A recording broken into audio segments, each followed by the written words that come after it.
की आत्ताच्या साहित्य संमेलनावरती टीका केली जाते की खूप पैसे खर्च केले जातात, अवास्तवी त्याला उत्सवी स्वरूप आलेलं आहे. तर तुमची काय भावना आहे त्याच्या मागे? तुम्हाला खरं सांगू का, की बाबा उत्सवी स्वरूप असलं काय बिघडतंय? खरंय.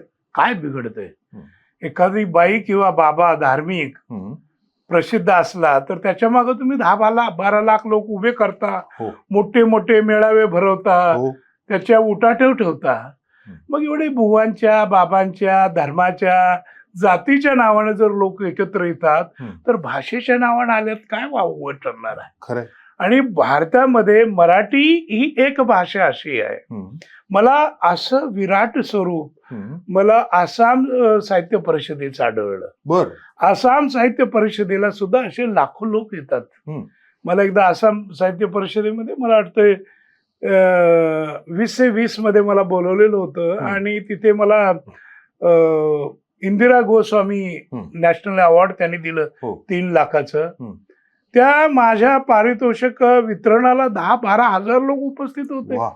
एवढी प्रचंड गर्दी तिथं त्या नदीच्या काठी होती. तर मला असं वाटतं की जर तुम्ही राजकीय पक्षांच्या नावावर, जातीच्या नावावर, धर्माच्या नावावर येत असाल तर एखाद्या भाषेच्या नावावर एवढे संख्येनं आला काही बिघडत नाही. खरंय तुमचं. या गोष्टीला मी उधळपट्टी मानत नाही. आणि पूर्वी असं आहे की एकूणच 2 किंवा 3 हजार लोक गोळा व्हायचे, त्यामुळे त्यावेळेचं खर्चाचं प्रमाण कमी होतं. आता खर्चाचं प्रमाण वाढलेलं आहे. पण साहित्य संमेलनासोबतच साहित्याच्या वृद्धीचे जे इतर घटक आहेत तिकडे सुद्धा समाजानं आणि शासनानं लक्ष द्यायला पाहिजे.